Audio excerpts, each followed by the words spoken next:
Commander Ethan Miller stood at the viewport of the exploration vessel Horizon, his eyes fixed on the stars beyond.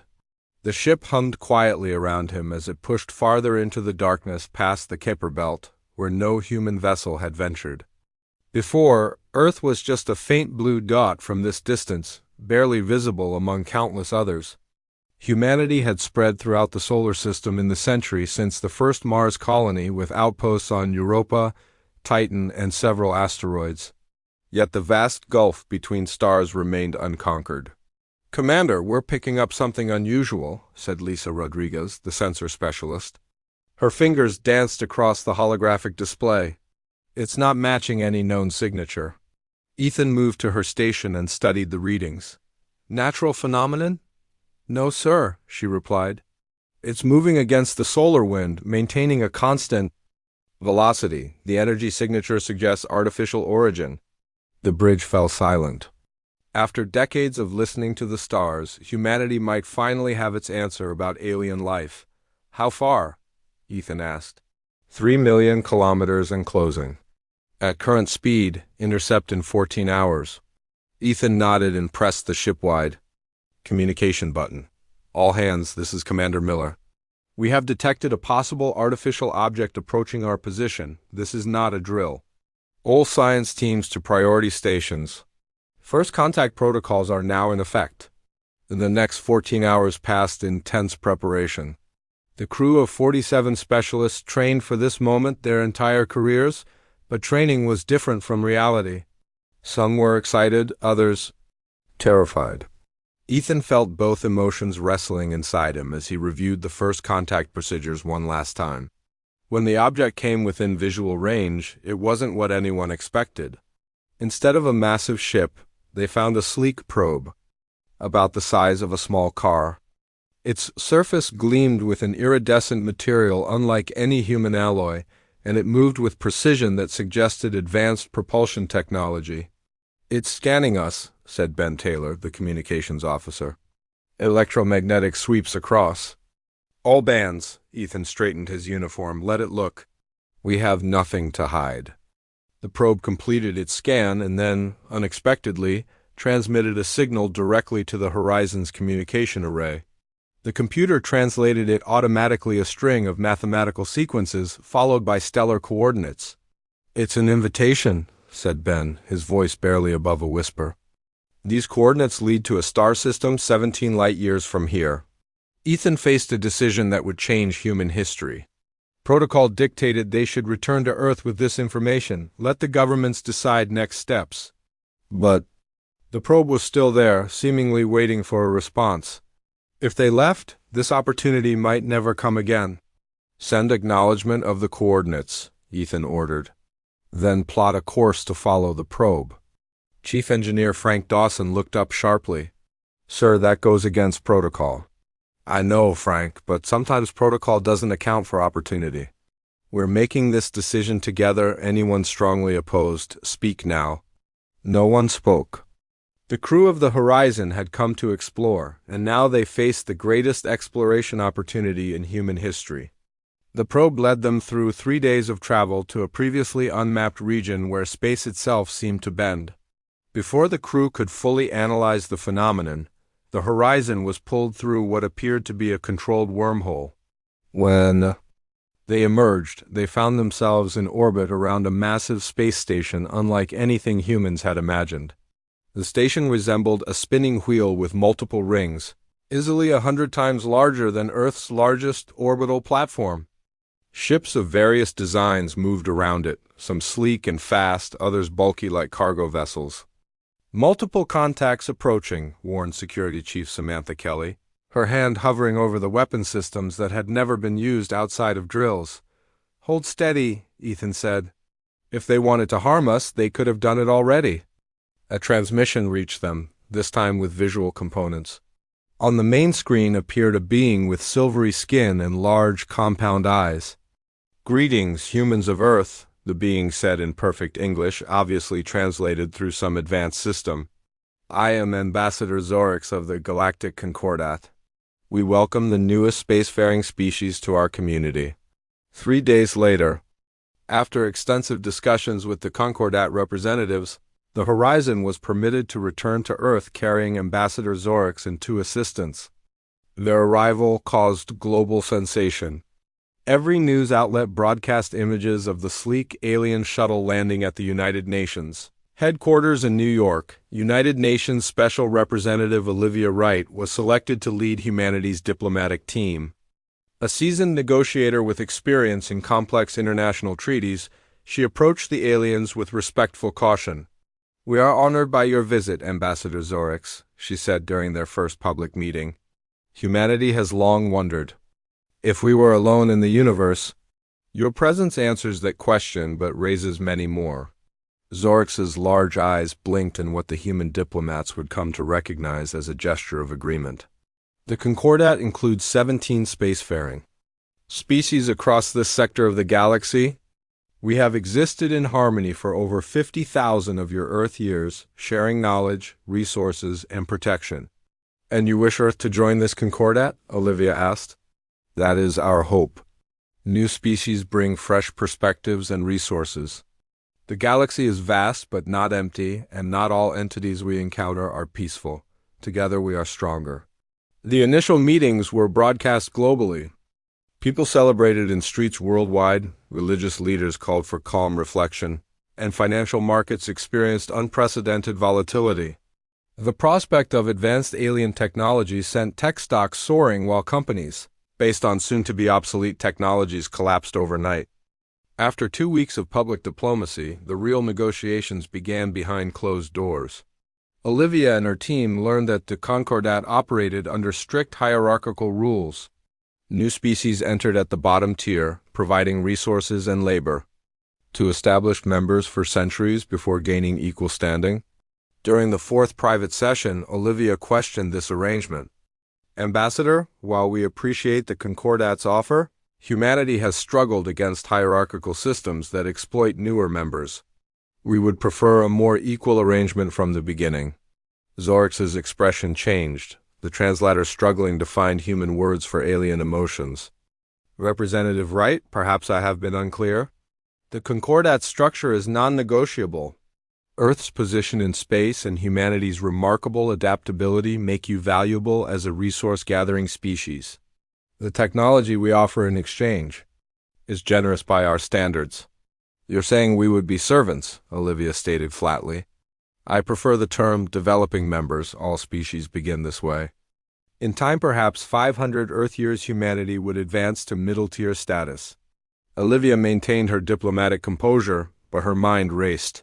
The alien technology was indeed advanced clean energy, medical breakthroughs, faster travel, but the cost seemed clear now. The Concordat didn't want partners. They wanted obedient workers. "I will need to consult with Earth's governments," she said carefully. "This arrangement requires significant consideration." That night, in a secure room swept for listening devices, Olivia met with the United Nations Security Council. "They don't want allies," she explained. "They want servants. Their technology is generations beyond ours, but their ethics seem centuries behind." The American representative leaned forward. "Do we have a choice? If we refuse, what's to stop them from taking what they want by force?" Olivia looked each council member in the eye. "That's what we need to find out. But whatever we decide, we should appear cooperative while we learn more. If they can cross the stars with ease, they can likely destroy us with the same ease." The council agreed unanimously. Earth would appear to welcome the Concordat's terms while secretly preparing for all possibilities. Humanity would smile, nod, and learn everything possible about their new galactic neighbors. And in the shadows of this first contact, the seeds of resistance were planted. 6 months passed since first contact with the Concordat. To outside observers, Earth appeared to welcome its new galactic neighbors with open arms. Treaties were signed allowing limited technology transfers in exchange for human labor and resource rights. Alien ships became a common sight in Earth orbit, their sleek designs drawing crowds whenever they descended to the surface. Embassies of the Concordat opened in major cities worldwide, their exotic architecture standing out against human buildings like jewels on plain cloth. Behind this mask of acceptance, humanity prepared in secret, deep beneath the Rocky Mountains, in a facility accessible only through tunnels disguised as abandoned mine shafts, Dr. Alan Foster worked tirelessly. The quantum physicist had been recruited directly by Olivia right after his research into dimensional folding caught the attention of the United Nations Security Council. "Show me again," said Major Samantha Kelly, the military officer assigned to oversee the project. She stood with arms crossed, watching as Alan activated a small device on the laboratory bench. The device hummed quietly, then projected a holographic model of what appeared to be folded space. Alan pointed to specific areas of the projection. "The Concordat ships don't actually exceed light speed," he explained. "They fold space around the vessel, creating a bubble that moves through dimensional layers rather than normal space. We've reverse-engineered the basic concept from the data gathered during the Horizon's journey." Samantha raised an eyebrow. "Basic concept isn't enough. We need functional technology." Alan smiled for the first time in days. "That's just it. I've found something they missed. Their technology creates a single fold efficient, but limited. But what if we created multiple folds, one inside another? Like skipping a stone across water instead of trying to push through it." Across the solar system, humanity's secret preparations continued. On Pluto and other distant objects, hidden facilities constructed vessels incorporating both human ingenuity and stolen alien designs. Companies officially manufacturing mining equipment suddenly received classified contracts to produce components that, when assembled elsewhere, form parts of ship hulls or weapon systems. On the diplomatic front, Olivia Wright continued negotiations with Ambassador Zorix, deliberately extending discussions while requesting demonstrations of Concordat technology. Each demonstration provided valuable intelligence to hidden observers. "Your patience grows thin, Representative Wright," Zorix noted during their 12th formal meeting. The alien silver skin reflected the conference room lights, creating an unsettling glow. "The preliminary agreements were signed months ago, yet Earth has provided only token resources and labor." Olivia smiled apologetically. "Ambassador, you must understand that Earth's governance requires consensus from many nations. Some are eager to embrace the Concordat fully, while others require more assurances. Democracy moves slowly but thoroughly." Zorix's large eyes narrowed slightly. "The Concordat has encountered democratic systems before. They typically evolve toward more efficient governance after joining our community." "I'm sure they do," Olivia replied, noting the implied threat. "Perhaps another technology demonstration would help convince the remaining skeptical nations. Our scientists were particularly interested in your faster-than-light communication systems." While Earth stalled diplomatically, the alien presence grew. Concordat representatives began appearing at government meetings uninvited. Resources were extracted from agreed-upon locations, but at rates exceeding the signed quotas. Humans who spoke against the Concordat found themselves mysteriously removed from public positions. The velvet glove was slowly revealing the iron fist beneath. In the Concordat's central embassy in Geneva, a lower-ranked alien named Krell approached Zorix with concerns. "Hi, Ambassador. I believe the humans are not as compliant as they appear," he said, his translator converting his natural clicking speech to human language. "Their resource deliveries are precisely calculated to meet minimum requirements, and their labor forces seem deliberately inefficient." Zorix dismissed the concern with a wave of his four-fingered hand. "All new species resist initially. They will learn their place as others have. With respect, these humans are different. My analysis suggests their technology is advancing faster than projected. They ask too many specific questions about our systems." This gave Zorix pause. After dismissing Krell, he authorized increased surveillance of human activities.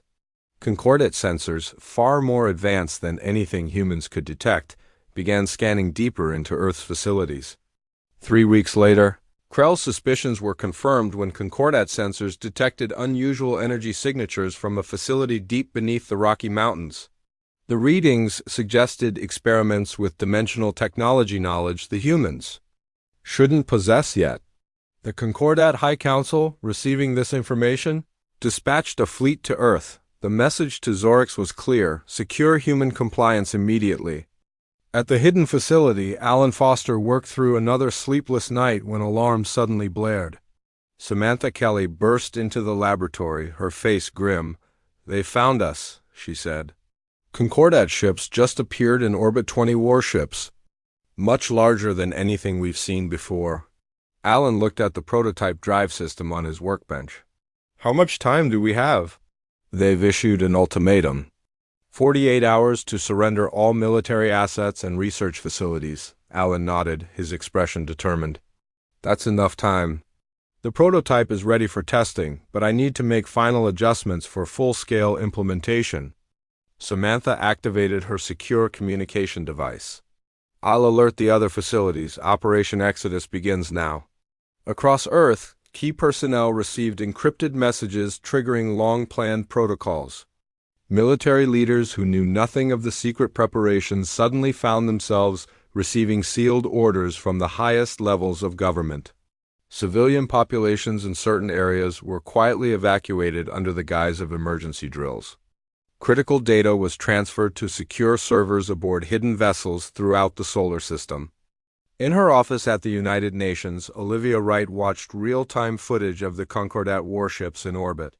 Their massive hulls blocked sunlight, casting literal shadows over major cities. The implied threat was unmistakable. Her secure phone rang. "Right here.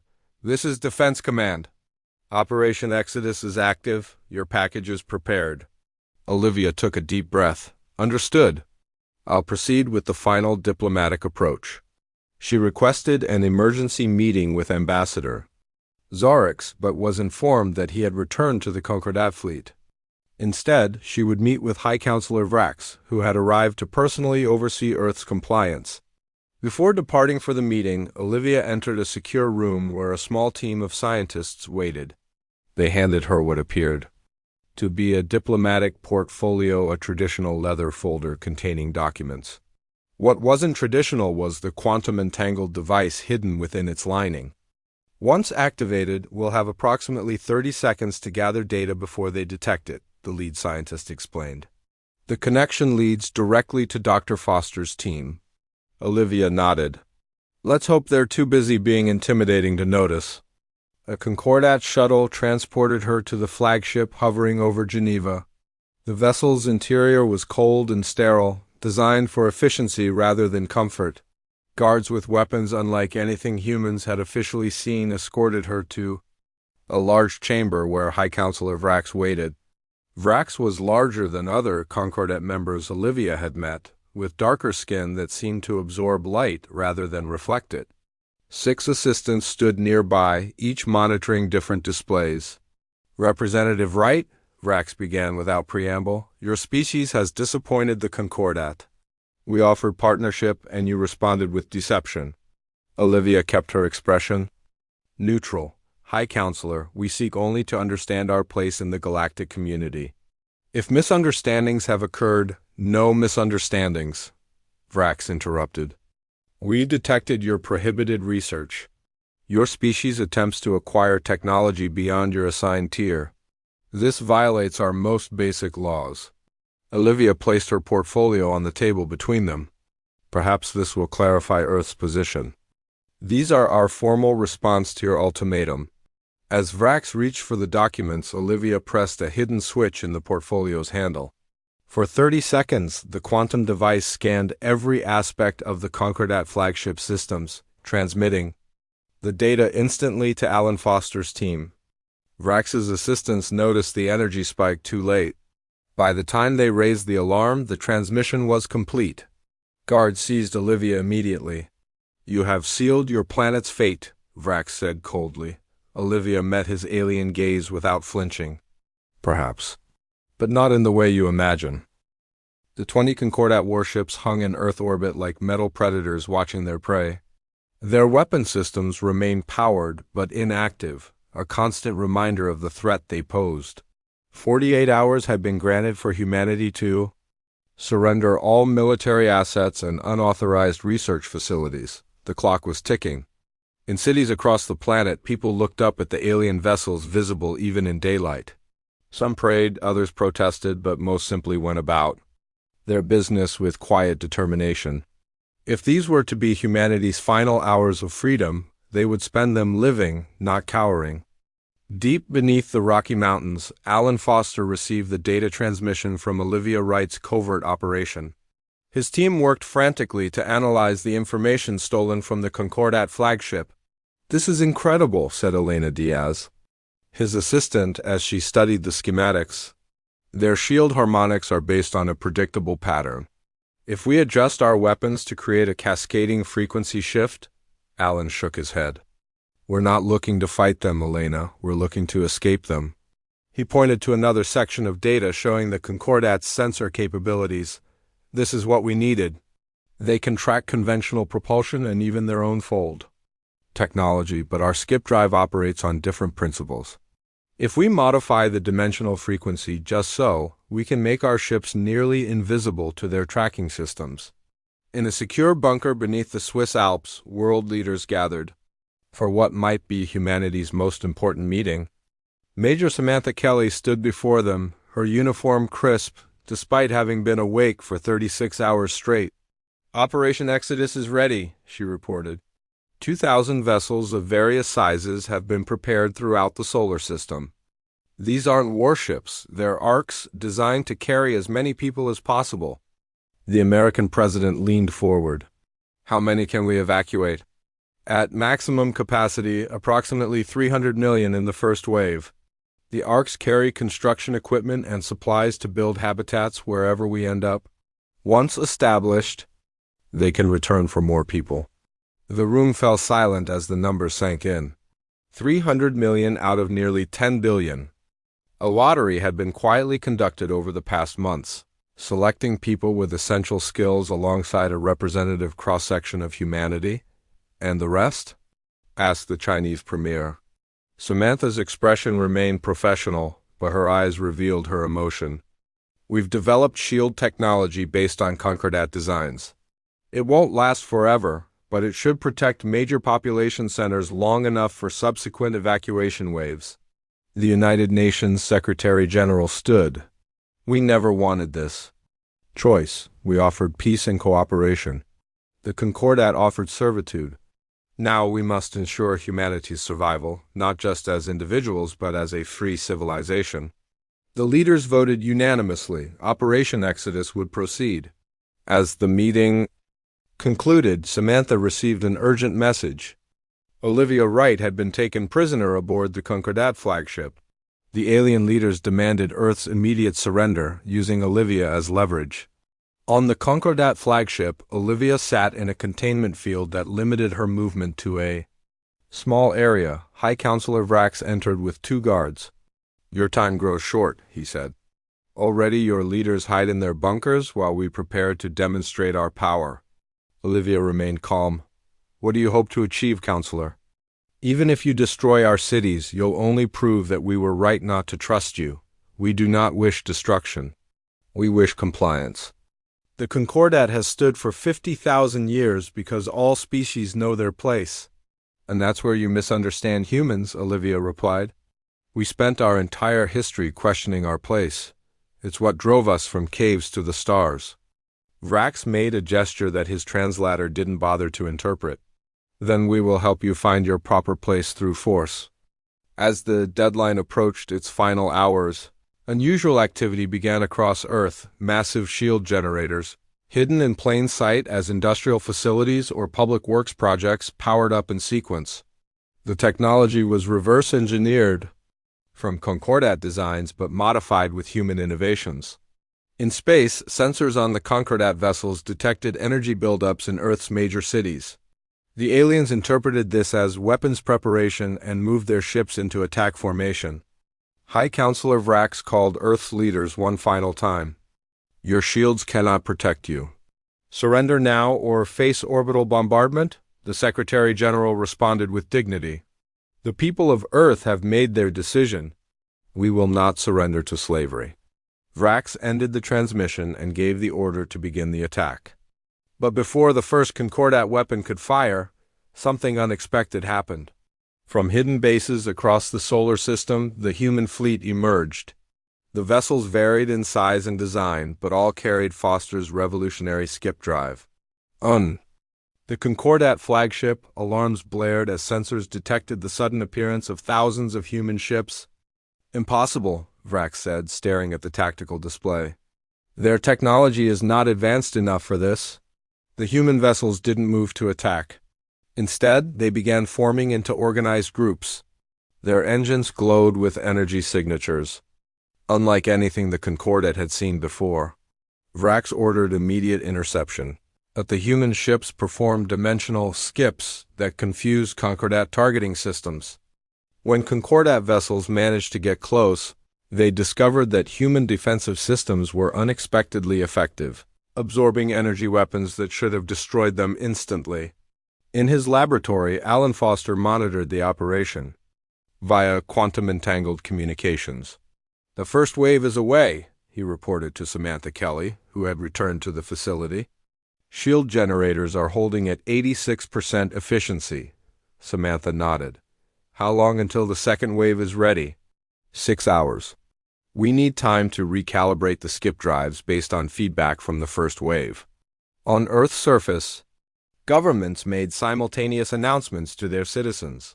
The truth was finally revealed. Humanity had chosen to walk away rather than submit to Concordat rule. The shield generators would provide temporary protection while evacuation continued. In waves, some panicked at the news, but most responded with remarkable calm. Generations of disaster movies and apocalyptic fiction had ironically prepared people for this moment. Designated gathering points filled with those selected for the second wave, while others continued their work supporting the evacuation. The Concordat forces broke through Earth's shields in some locations, only to find cities partly abandoned, with critical infrastructure deliberately disabled. What they didn't realize was that human defenders had planned for this, using guerrilla tactics to slow the alien advance while evacuation continued. Aboard the flagship, Vrax received increasingly frustrating reports. The human arcs were escaping faster than his ships could intercept them. Even when Concordat vessels managed to engage, the humans didn't stay to fight. They simply disappeared in bursts of energy that his scientists couldn't explain. "We must capture their technology," he ordered. "Divert all available ships, too. The area near the planet they call Neptune. Our sensors detect a large concentration of human vessels gathering there." A major battle was about to ensue in the outer solar system, where the military portion of the human fleet had gathered to protect the final civilian arcs of the first wave. Samantha Kelly commanded this defensive force from her flagship, watching. As Concordat vessels approached in attack formation, "All ships, this is Major Kelly, remember your training. We don't need to win, we just need to hold them off long enough for the arcs to skip out." The human defenders were outnumbered, but their ships incorporated innovations the Concordat hadn't considered. Adaptive shield frequencies that adjusted to weapon impacts, drone swarms that confused alien targeting systems, and AI tactical systems that operated at speeds biological commanders couldn't match. As the Concordat fleet engaged, they found themselves facing an enemy that seemed to anticipate their every move. Human vessels took hits and some were destroyed, but they inflicted significant damage in return. For the first time in centuries, the Concordat faced an opponent that could hurt them. In her cell aboard the Concordat flagship, Olivia felt the ship shudder from distant impacts. A guard rushed in, deactivated her containment field, and roughly pulled her toward the door. "High Counselor orders your transfer to a secure facility," he said. Olivia realized this was her chance. As they passed through a narrow corridor, she used self-defense techniques to break free, incapacitate the guard, and escape into the confusion of a ship at battle stations. Near Neptune, as the last civilian arcs prepared to skip out of the solar system, Samantha Kelly gave the order that humanity had hoped would never be necessary. "All ships perform synchronized skip on my mark. Pattern Omega 321 mark." In perfect coordination, the human fleet, both military vessels and remaining arcs, activated their skip drives simultaneously. The fabric of space rippled. like disturbed water, and every human ship vanished, leaving the Concordat fleet firing at empty space. Humanity had walked away. 3 months after the Great Exodus, the human fleet emerged from skip space near an unremarkable yellow star 37 light-years from Earth. The system contained 14 planets, with the fourth being remarkably Earth-like. The humans. Named it Haven, aboard the command vessel Defiance, Samantha Kelly watched the planet grow larger on the viewscreen as they approached. Her uniform hung loosely on her frame after months of stress and minimal rations, but her eyes remained sharp and focused. "Scan complete, Major," reported the science officer. "Atmosphere is nitrogen-oxygen mix, slightly higher oxygen content than Earth. Gravity at 96% Earth normal. Initial readings show no signs of intelligent life or technology." Samantha nodded. "Begin landing protocols for the first. Colony ships. Priority to agricultural units and habitat construction." The human fleet had survived the journey intact, though not without hardship. The skip drive technology worked better than expected, allowing them to travel vast distances by folding through dimensional space. But the power requirements were enormous, and many ships had diverted life support energy to maintain their drives. On the surface of Haven, the first human colony took shape with remarkable speed. Prefabricated structures expanded from compact cubes into full buildings. Agricultural domes were erected over soil brought from Earth, supplemented with compatible local material. Engineers tapped into geothermal energy sources for power. Alan Foster stood outside the main research facility, looking up at the unfamiliar. Stars. After months confined in a ship, the open air felt strange on his skin. "Beautiful, isn't it?" said Elena Diaz, joining him. "Different constellations, but still stars." Alan nodded. "How are the drive modifications coming?" "We've improved efficiency by 23%. The second wave ships can make the journey with less power consumption. They should be ready to return to the solar system within 2 weeks." Alan's expression grew serious. "And our defenses?" "Coming along. We've incorporated everything we learned from the Neptune battle. If the Concordat finds us, they'll face much stronger resistance." Back in the solar system, the Concordat forces struggled to understand what had happened. High Counselor Vrax faced the anger of the High Council during an emergency communication session. "You lost them?"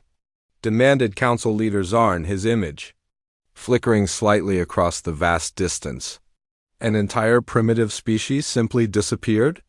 Vrax managed to maintain his composure. "Their technology was unexpected. Our scientists are still analyzing the spatial distortions they created. It appears to be a variation of our fold technology, but operating on principles we haven't explored." "And the humans left on their homeworld?" "Approximately 7 billion remain. Many are in hiding or engaging in guerrilla resistance. They disabled much of their infrastructure before we could secure it. The planet's resources remain largely inaccessible without significant effort." Zarn's large eyes narrowed. "Find the escaped humans. Their technology cannot be allowed to spread. If other subjugated species were to acquire it." He left the threat unspoken, but Vrax understood. The Concordat's entire power structure depended on technological superiority. If lesser species could simply walk away, millennia of carefully maintained hierarchy would collapse. Unknown to the Concordat, Olivia Wright had not only escaped the flagship during the Neptune battle, but had managed to steal a small Concordat shuttle. Using skills hastily learned from observing her captors, she navigated to a predetermined rendezvous point, where a human ship waiting specifically for this contingency retrieved her. Now she stood in Haven's command center, sharing everything she had learned during her captivity. "The society is entirely built on this hierarchy," she explained to Samantha and the other leaders. "They genuinely cannot conceive of a system where species interact as equals."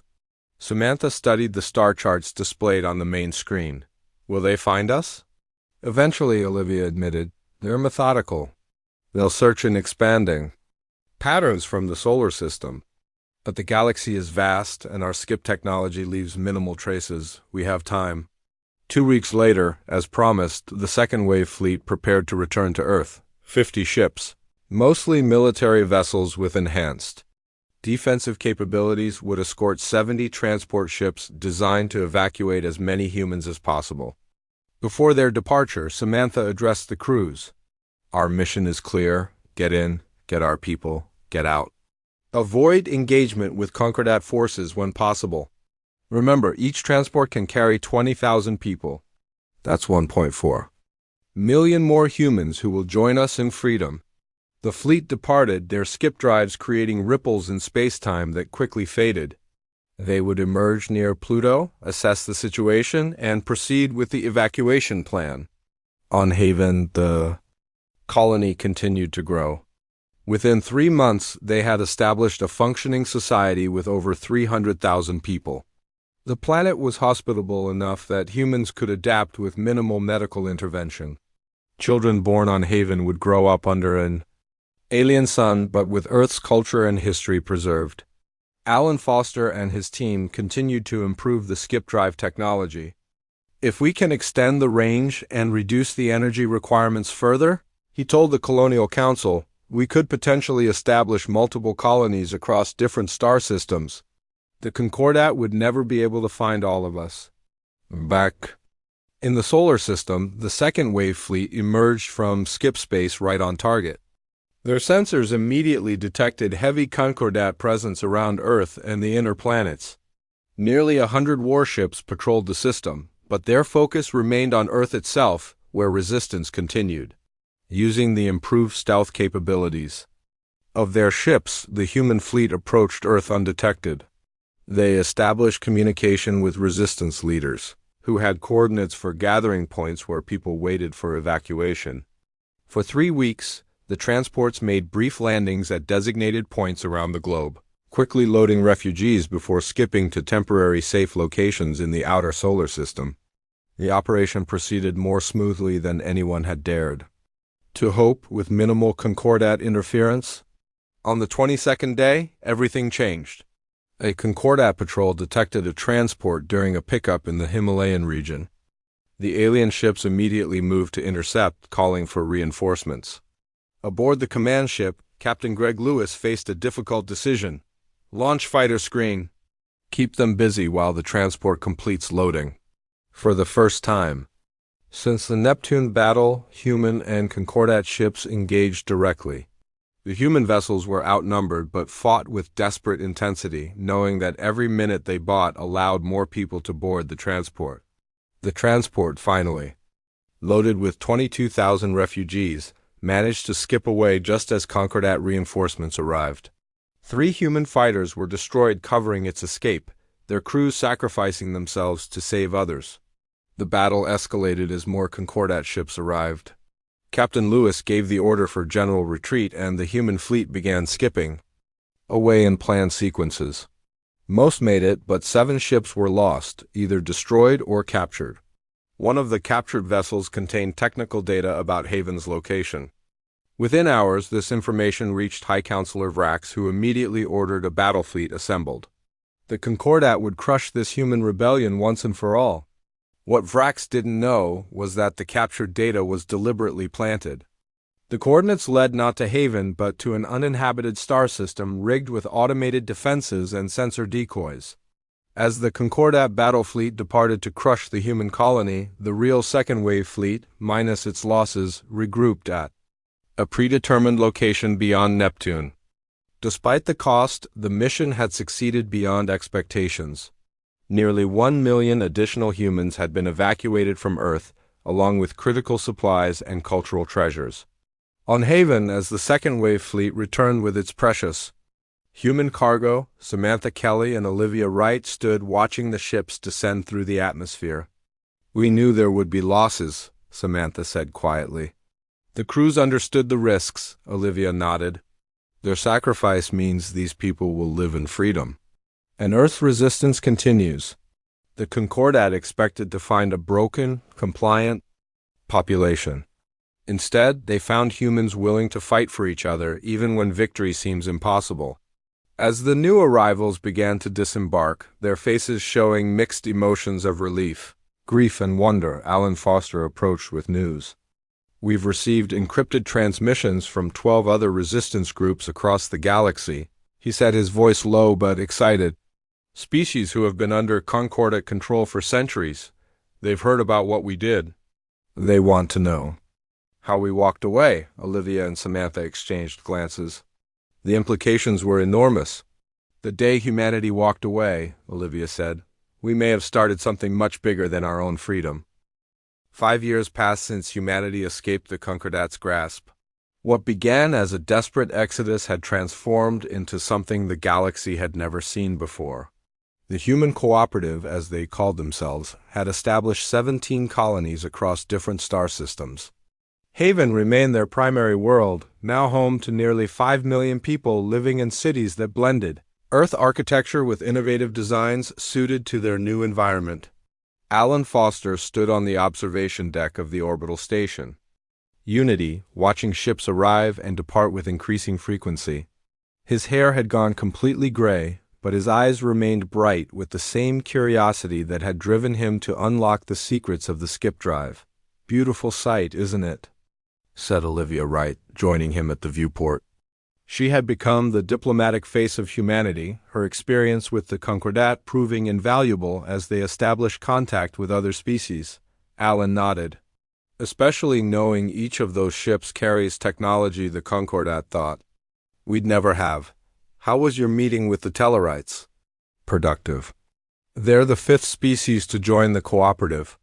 Like the others, they've been under Concordat control for centuries. Their resistance movement has been using our skip drive designs to evacuate their people to free worlds. Below them, Haven had become a hub of interstellar activity. The human colonies had grown into a network connected by advanced skip drive ships. Each colony specialized in different areas: agriculture, manufacturing, research, education, creating an interdependent system that strengthened them all. What made the Human Cooperative different from the Concordat was its founding principle. All member species joined as equals. Knowledge and resources were shared freely, with each species contributing their unique perspectives and abilities to the whole. In the Concordat High Council chamber, an emergency session had been called. High Counselor Vrax faced the assembled leaders, his once shimmering skin now dull with stress. The situation has become critical, he reported. The human contagion spreads. The Tellarites have now joined their cooperative, the 5th species to abandon their proper place in our order. Council Leader Zarn's image dominated the central display, his ancient eyes narrowed with anger. 5 years. 5 years since you allowed these primitives to escape, and now they threaten the foundation of the Concordat itself. Vrax had no defense to offer. The Concordat battle fleet had found only automated defenses at the false coordinates. By the time they realized the deception, the humans had established multiple colonies and begun sharing their technology with other oppressed species. We have located one of their major worlds, Vrax said, hoping to salvage his position. Our newest intelligence suggests they call it Haven. A significant portion of their leadership is located there. Then we will crush it, Zarn declared. Assemble our largest fleet. These humans must be made an example of. What the Concordat didn't realize was that their communications had been compromised years ago. Using techniques developed by studying captured Concordat technology, human intelligence operatives had placed quantum-entangled listening devices throughout the Concordat command structure. On Haven, Samantha Kelly, now Admiral of the Cooperative Defense Force, reviewed the intercepted communications with her staff. They're coming, she said simply. Largest fleet they can assemble, directly to Haven? Her second-in-command, a former resistance fighter named John Rivera, studied the tactical display. Our defenses are strong, but not strong enough to repel. Their entire fleet, Samantha nodded. We never planned to fight them head-on. Initiate Starfall Protocol. Throughout the Haven system, civilian ships began systematic evacuation procedures that had been rehearsed regularly since the colony's founding. Within hours, most of the civilian population was aboard transport vessels ready to skip to designated fallback locations. Meanwhile, Olivia Wright called an emergency session of the Cooperative Council. which included representatives from all member species. "The Concordat has discovered Haven and plans to attack in force," she announced to the assembled delegates. "But perhaps this presents an opportunity we've been waiting for," the council chamber erupted in discussion. After years of hiding and building strength, many felt it was time to confront the Concordat directly. Others counseled continued caution and evasion. Kelvin Ross, Haven's representative, raised his hand for silence. "What if we neither fight nor flee? What if we show them something they've never seen before?" His proposal was bold, risky, but potentially revolutionary. After hours of debate, the council voted unanimously to proceed. 3 weeks later, the Concordat battle fleet arrived at Haven. Over 200 warships, the largest military force assembled in centuries, emerged from Fold Space expecting to find a defenseless human colony. Instead, they found a seemingly abandoned system. Scans showed empty cities, powered-down facilities, and no human life signs. High Counselor Vrax, commanding the fleet personally, grew suspicious. "This is too convenient. Scan for traps or hidden defenses." Concordat ships spread throughout the system, examining every planet and moon. They found sophisticated infrastructure but no people and no significant defensive systems. Haven had been completely evacuated. As Vrax considered his next move, sensors detected a single ship approaching his fleet. It was small, clearly not a warship, and made no attempt to hide its approach. "They send one vessel?" Vrax said incredulously. "Capture it immediately." But before his ships could act, space itself seemed to ripple around the fleet. From skip space emerged not a human battle fleet, but hundreds of diplomatic vessels representing every member of the human cooperative. And surprisingly, dozens of species still officially under Concordat control. The small lead ship opened a communication channel to every vessel in the Concord fleet, bypassing command protocols and security measures with ease.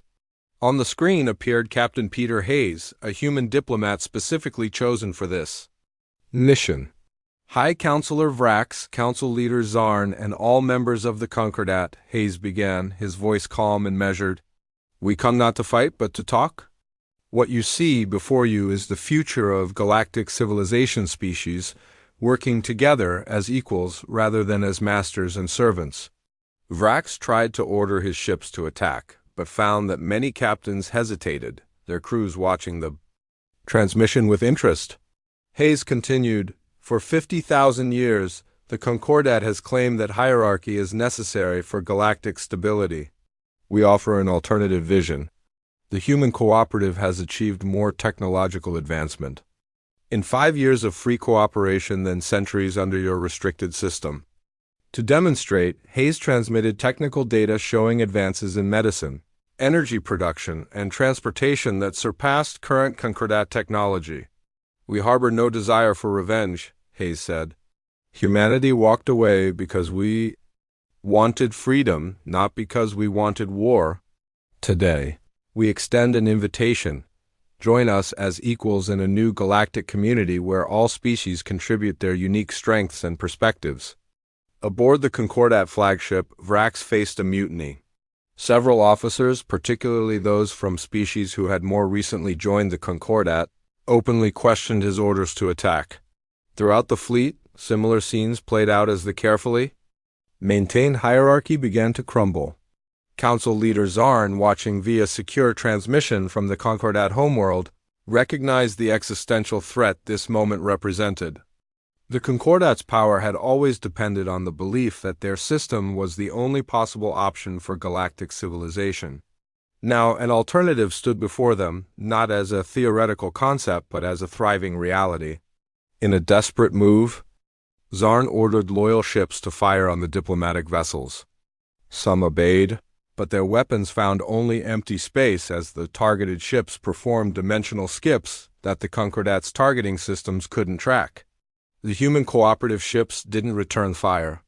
Instead, they continued broadcasting their message to every corner of the galaxy using the Concordat's own communication network, which they had infiltrated years before. Throughout Concordat space, subjugated species watched and listened. Many had already been in secret contact with the cooperative, preparing for this moment. Rebellions that had been carefully planned erupted simultaneously across dozens of worlds. 3 days later, as the Concordat fleet remained in disarray near Haven, a human diplomatic vessel appeared directly over the Concordat homeworld, bypassing all defenses using technology now far beyond Concordat understanding. Captain Hayes delivered his final message directly to the High Council. Chamber, the age of the Concordat's unquestioned rule has ended. We offer 2 paths forward, reform and partnership or isolation and obsolescence. The choice is yours. 1 month later, in a ceremony attended by representatives from over 50 species, the Treaty of Haven was signed. The reformed Galactic Council, replacing the old Concordat, established new principles of interspecies relations based on equality, shared knowledge, and mutual defense. High Counselor Vrax, now representing his species as one voice among many, approached Olivia right after the ceremony. "I still do not fully understand," he admitted. "You could have destroyed us. After centuries of subjugation, many would say we deserved it." Olivia smiled. "That's not who we are.